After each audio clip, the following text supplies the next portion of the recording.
स्वामिनाथ करुणाकर दीनबन्धो श्री पार्वती समुख पंकज पद्मबन्धो श्री सादिदेव गणपूजित पाद पद्मा वल्ली सनाद मम देहि करावलम्बम् देवादिदेवनुत देवगणादिनाथा देवेन्द्र वन्द्य मृदु पंकज मंजुपादा देवर्षि नारद मुनीन्द्र सुगीत कीर्ते वल्ली सनाथ मम देहि करावलम्बम् नित्यान्नदान निरताखिल रोगहारिन् तस्मात् प्रदान परिपूरित भक्त कामा श्रुत्यागम प्रणव वाच्य निज स्वरूपा वल्ली सनाद मम देहि करावलम्बम् क्रौञ्चासुरेन्द्र परिखण्डन शक्ति शूला पाशादिशस्त्र परिमण्डित दिव्य पाने श्रीकुण्डलीसधर तुण्ड सिखीन्द्र वाहा वल्ली सनाद मम देहि करावलम्बम् देवादिदेव रथमण्डल मध्य वेद्या देवेन्द्र पीठ नगरं दृढचापहस्तम् शूरं निहत्य सुरकोटिभिरीड्यमाना वल्ली सनाद मम देहि करावलम्बम् हारादिरत्नमणियुक्त किरीटहारा केयूरकुण्डल लसत्कवचाभिरामम् हे वीरतारक जयामर बृन्दवन्द्या वल्ली सनाद मम देहि करावलम्बम् पञ्चाक्षरादि मनुमन्त्रित गाङ्गतोयैः पञ्चामृतैः प्रमुतेन्द्र मुखैर्मुनीन्द्रैः पट्टाभिषिक्त हरियुक्त परासनाथा वल्ली सनाथ मम देहि करावलम्बम् श्रीकार्तिकेय करुणामृत पूर्ण दृष्ट्या कामादिरोग कलुषीकृत दुष्ट चित्तम् सिक्त्वा तु मामवकलाधर कान्ति कान्त्या वल्ली सनाथ मम देहि करावलम्बम् सुब्रह्मण्याष्टकं पुण्यं ये पठन्ति द्विजोत्तमाः ते सर्वे मुक्तिमायन्ति सुब्रह्मण्य प्रसादतः सुब्रह्मण्यष्टकमिदं प्रातरुद्धाय यः पठेत् कोटिजन्म कृतं पापं तत्क्षणादेव नश्यति इति श्री सुब्रह्मण्याष्टकम्।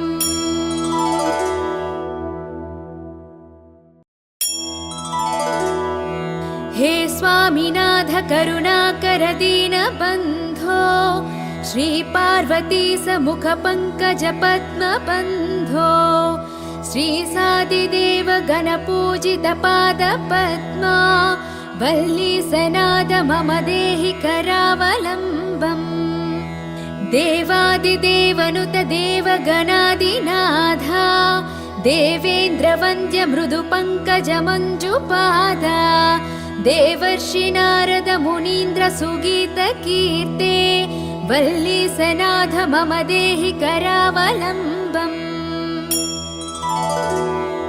नित्यान्नदान निरताखिल रोगहारिन् तस्मात् प्रदान परिपूरित भक्त कामा श्रुत्यागम प्रणव वाच्य निज स्वरूपा वल्ली सनाद मम देहि करावलम्बम् क्रौञ्चासुरेन्द्र परिखण्डन शक्ति शूला पाशादिशस्त्र परिमण्डित दिव्य पाने श्रीकुण्डलीसधर तुण्ड सिखीन्द्र वाहा वल्ली सनाद मम देहि करावलम्बम्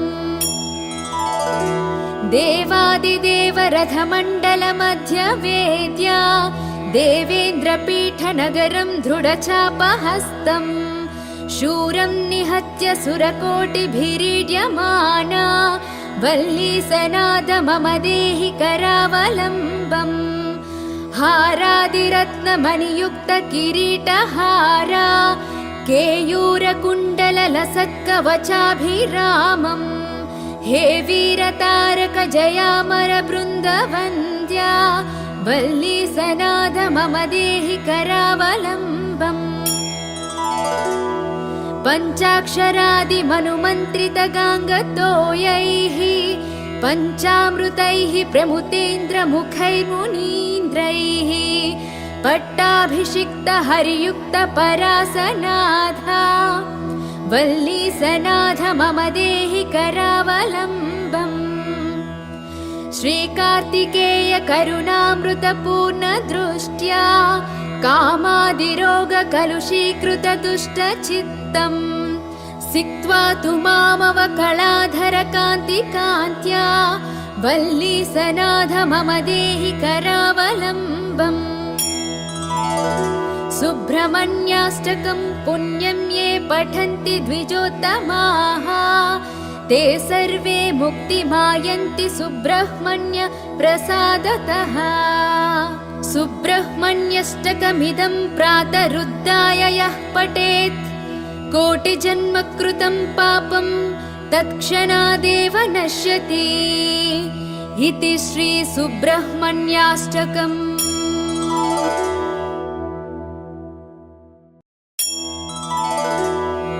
हे स्वामिनाथ करुणाकर दीनबन्धो श्री पार्वती समुख पंकज पद्मबन्धो श्री सादिदेव गणपूजित पाद पद्मा वल्ली सनाद मम देहि करावलम्बम् देवादिदेवनुत देवगणादिनाथा देवेन्द्र वन्द्य मृदु पंकज मंजुपादा देवर्षि नारद मुनीन्द्र सुगीत कीर्ते वल्ली सनाथ मम देहि करावलम्बम्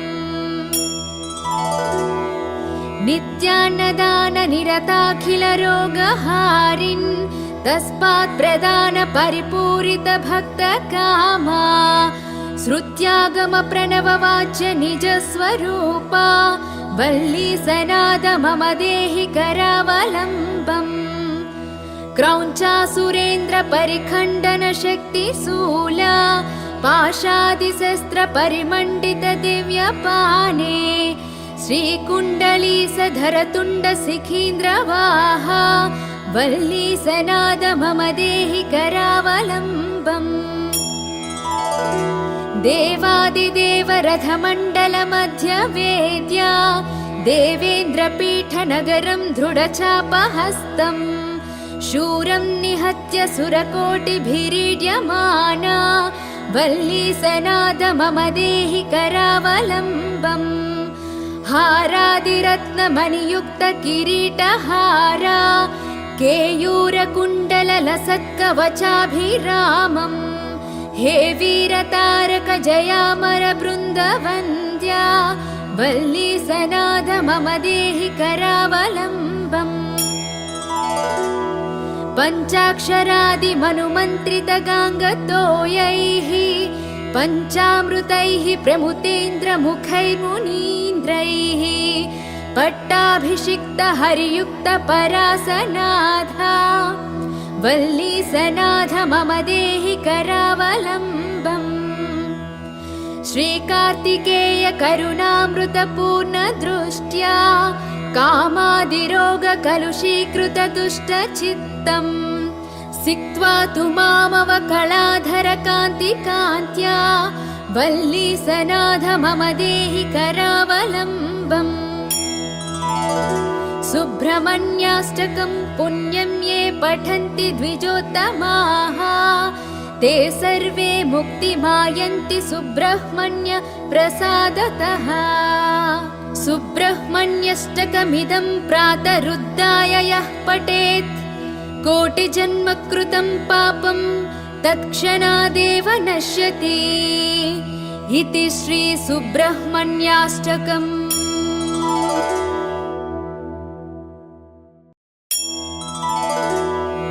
हे स्वामिनाथ करुणाकर दीनबन्धो श्री पार्वती समुख पंकज पद्मबन्धो श्रीसादिदेव गणपूजितपादपद्मा वल्ली सनाद मम देहि करावलम्बम्। देवादिदेवनुत देवगणादिनाथा देवेन्द्रवन्द्य मृदुपङ्कजमञ्जुपादा देवर्षि नारद मुनीन्द्र सुगीतकीर्ते वल्ली सनाथ मम देहि करावलम्बम्। नित्यान्नदान निरताखिल रोगहारिन् तस्मात् प्रदान परिपूरित भक्त कामा श्रुत्यागम प्रणव वाच्य निज स्वरूपा वल्ली सनाद मम देहि करावलम्बम्। क्रौञ्चासुरेन्द्र परिखण्डन शक्ति शूला पाशादिशस्त्र परिमण्डित दिव्यपाने श्रीकुण्डली सधरतुण्ड शिखीन्द्रवाहा वल्ली सनाद मम देहि करावलम्बम्। देवादिदेव रथमण्डल मध्य वेद्या देवेन्द्रपीठ नगरं दृढचापहस्तम् शूरं निहत्य सुरकोटिभिरीड्यमाना वल्ली सनाद मम देहि करावलम्बम्।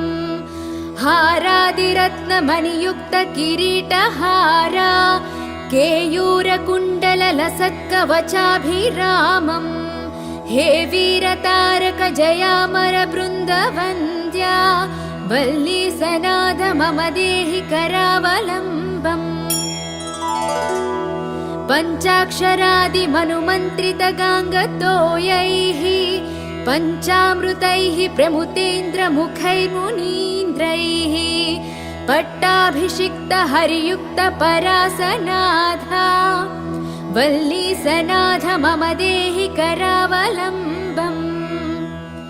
श्रीकार्तिकेय करुणामृत पूर्ण दृष्ट्या कामादिरोग कलुषीकृत दुष्ट चित्तम् सिक्त्वा तु मामव कलाधर कान्ति कान्त्या वल्ली सनाथ मम देहि करावलम्बम्। सुब्रह्मण्याष्टकं पुण्यं ये पठन्ति द्विजोत्तमाः ते सर्वे मुक्तिमायन्ति सुब्रह्मण्य प्रसादतः। सुब्रह्मण्यष्टकमिदं प्रातरुद्धाय यः पठेत् कोटिजन्म कृतं पापं तत्क्षणादेव नश्यति इति श्री सुब्रह्मण्याष्टकम्।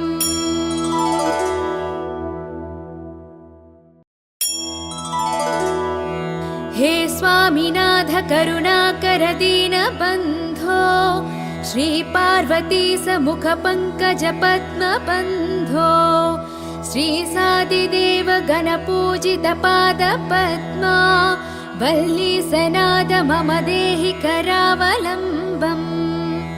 देवादिदेवनुत देवगणादिनाथा देवेन्द्रवन्द्य मृदुपङ्कजमञ्जुपादा देवर्षि नारद मुनीन्द्र सुगीतकीर्ते वल्ली सनाथ मम देहि करावलम्बम्।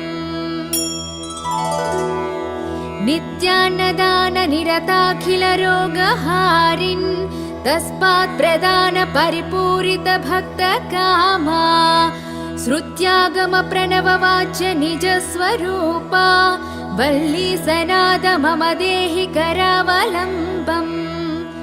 क्रौञ्चासुरेन्द्र परिखण्डन शक्ति शूला पाशादिशस्त्र परिमण्डित दिव्यपाने श्रीकुण्डली सधरतुण्ड शिखीन्द्रवाहा वल्ली सनाद मम देहि करावलम्बम्। देवादिदेव रथमण्डल मध्य वेद्या देवेन्द्रपीठ नगरं दृढचापहस्तम् शूरं निहत्य सुरकोटिभिरीड्यमाना वल्ली सनाद मम देहि करावलम्बम्। हारादिरत्नमणियुक्त किरीटहारा केयूरकुण्डललसत्कवचाभिरामम् हे वीरतारक जयामर बृन्दवन्द्या वन्द्या वल्ली सनाथ मम देहि करावलम्बम् पञ्चाक्षरादिमनुमन्त्रितगाङ्गतोयैः पञ्चामृतैः प्रमुतेन्द्रमुखैर्मुनीन्द्रैः पट्टाभिषिक्तहरियुक्तपरासनाथा वल्लीसनाथ मम देहि करावलम्बम् श्रीकार्तिकेय करुणामृतपूर्णदृष्ट्या कामादिरोगकलुषीकृतदुष्टचित्तम् सिक्त्वा तु मामवकलाधरकान्तिकान्त्या वल्लीसनाथ मम देहि करावलम्बम् सुब्रह्मण्याष्टकं पुण्यं ये पठन्ति द्विजोत्तमाः ते सर्वे मुक्तिमायन्ति सुब्रह्मण्य प्रसादतः सुब्रह्मण्यष्टकमिदं प्रातरुद्धाय यः पठेत् कोटिजन्मकृतं पापं तत्क्षणादेव नश्यति इति श्री सुब्रह्मण्याष्टकम्।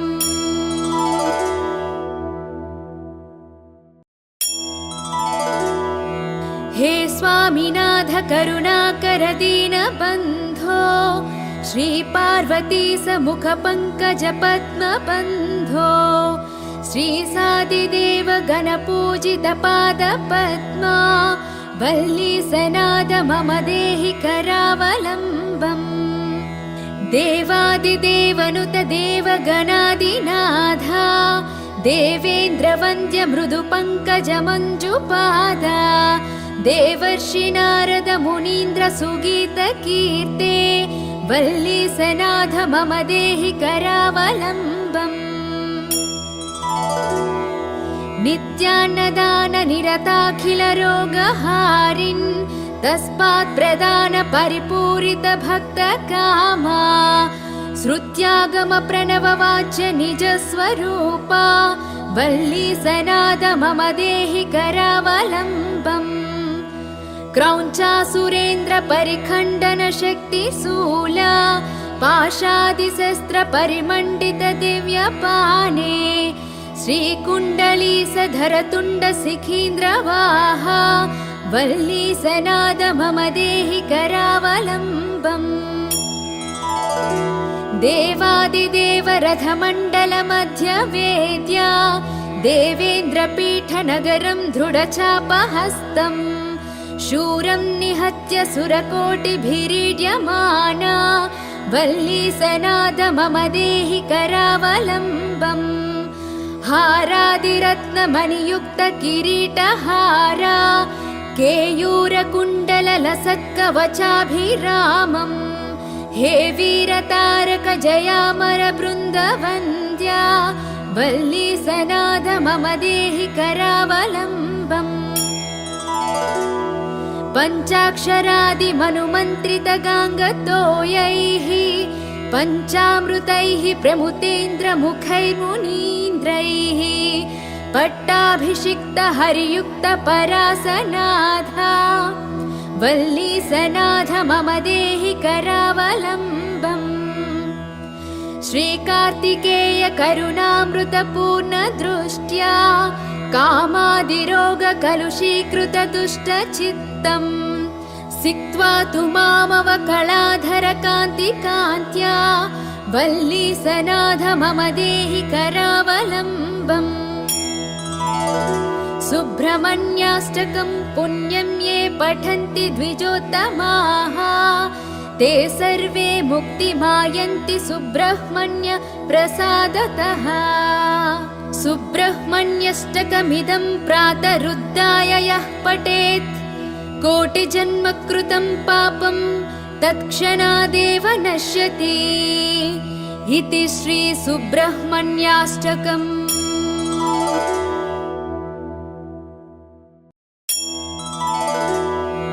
हे स्वामिनाथ करुणाकर दीनबन्धो श्रीपार्वती समुख पंकज पद्मबन्धो श्रीसादिदेव गणपूजित पादपद्मा वल्लीसनाथ मम देहि करावलम्बम् देवादिदेवनुत देवगणादिनाथा देवेन्द्रवन्द्य मृदुपङ्कजमञ्जुपादा देवर्षि नारद मुनीन्द्र सुगीतकीर्ते वल्लीसनाथ मम देहि करावलम्बम्।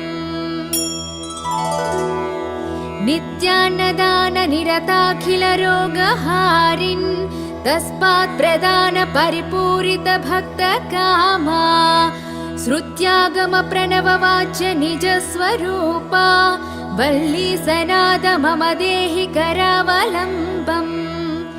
क्रौञ्चासुरेन्द्र परिखण्डन शक्ति शूला पाशादिशस्त्र परिमण्डित दिव्यपाने श्रीकुण्डलीसधर तुण्ड शिखीन्द्रवाहा वल्लीसनाद मम देहि करावलम्बम्।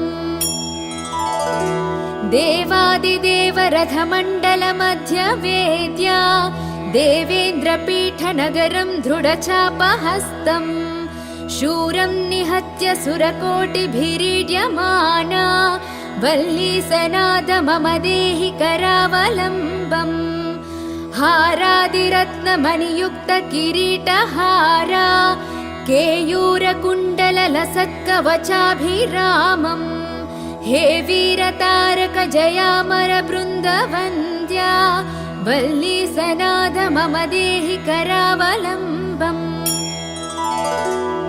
पञ्चाक्षरादिमनुमन्त्रित गाङ्गतोयैः पञ्चामृतैः प्रमुतेन्द्र मुखैर्मुनीन्द्रैः पट्टाभिषिक्त हरियुक्त परासनाथा वल्लीसनाथ मम देहि करावलम्बम्। श्रीकार्तिकेय करुणामृत पूर्ण दृष्ट्या कामादिरोग कलुषीकृत दुष्ट चित्तम् सिक्त्वा तु मामवकलाधर कान्ति कान्त्या वल्लीसनाथ मम देहि करावलम्बम्। सुब्रह्मण्याष्टकं पुण्यं ये पठन्ति द्विजोत्तमाः ते सर्वे मुक्तिमायन्ति सुब्रह्मण्य प्रसादतः। सुब्रह्मण्यष्टकमिदं प्रातरुद्धाय यः पठेत् कोटिजन्म कृतं पापं तत्क्षणादेव नश्यति इति श्री सुब्रह्मण्याष्टकम्।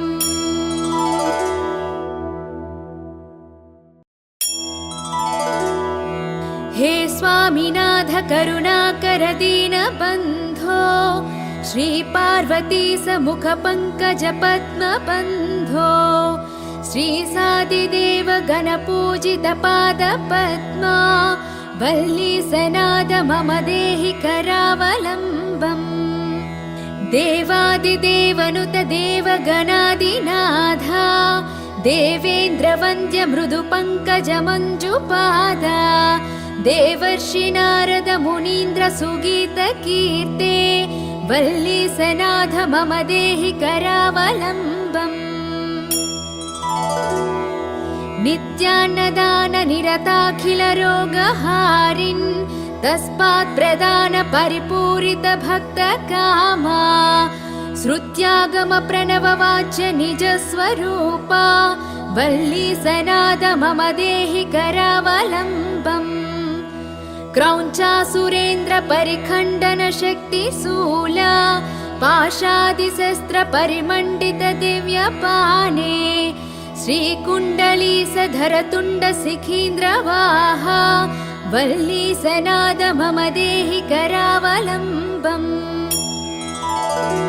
देवादिदेव रथमण्डल मध्य वेद्या देवेन्द्रपीठ नगरं दृढचापहस्तम् शूरं निहत्य सुरकोटिभिरीड्यमाना वल्लीसनाद मम देहि करावलम्बम्।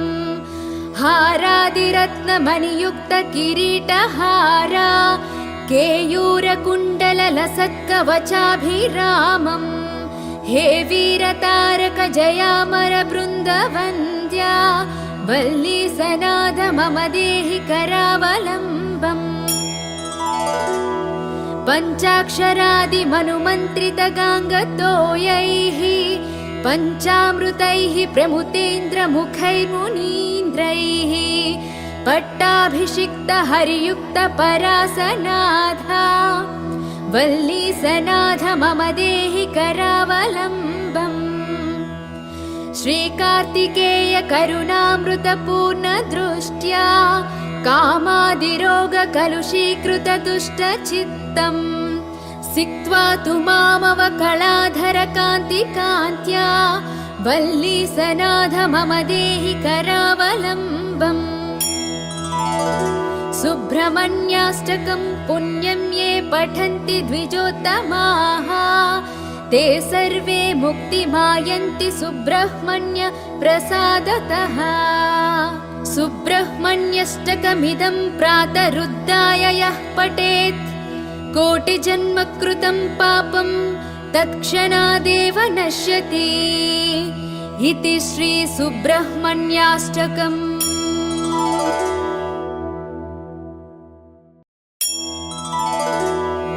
हे स्वामिनाथ करुणाकर दीनबन्धो श्री पार्वती समुख पंकज पद्मबन्धो श्री सादिदेव गणपूजित पाद पद्मा वल्लीसनाथ मम देहि करावलम्बम्।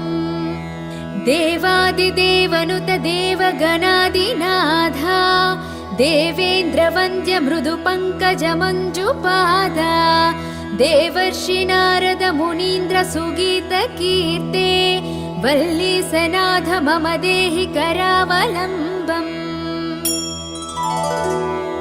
नित्यान्नदान निरताखिल रोगहारिन् तस्मात् प्रदान परिपूरित भक्त कामा श्रुत्यागम प्रणव वाच्य निज स्वरूपा वल्लीसनाथ मम देहि करावलम्बम्। क्रौञ्चासुरेन्द्र परिखण्डन शक्तिशूला पाशादिशस्त्र परिमण्डित दिव्यपाने श्रीकुण्डलीसधर तुण्ड शिखीन्द्रवाहा वल्लीसनाथ मम देहि करावलम्बम्। देवादिदेव रथमण्डल मध्य वेद्या देवेन्द्रपीठ नगरं दृढचापहस्तम् शूरं निहत्य सुरकोटिभिरीड्यमाना वल्लीसनाथ मम देहि करावलम्बम्। हारादिरत्नमणियुक्त किरीटहारा केयूरकुण्डललसत्कवचाभिरामम् हे वीरतारक जयामर बृन्दवन्द्या वल्लीसनाथ मम देहि करावलम्बम्। पञ्चाक्षरादिमनुमन्त्रितगाङ्गतोयैः पञ्चामृतैः प्रमुतेन्द्रमुखैर्मुनीन्द्रैः पट्टाभिषिक्तहरियुक्तपरासनाथा वल्लीसनाथ मम देहि करावलम्बम्। श्रीकार्तिकेय करुणामृतपूर्णदृष्ट्या कामादिरोगकलुषीकृतदुष्टचित्तम् सिक्त्वा तु मामवकलाधरकान्तिकान्त्या वल्लीसनाथ मम देहि करावलम्बम्। सुब्रह्मण्याष्टकं पुण्यं ये पठन्ति द्विजोत्तमाः ते सर्वे मुक्तिमायन्ति सुब्रह्मण्य प्रसादतः। सुब्रह्मण्यष्टकमिदं प्रातरुद्धाय यः पठेत् कोटिजन्मकृतं पापं तत्क्षणादेव नश्यति इति श्री सुब्रह्मण्याष्टकम्।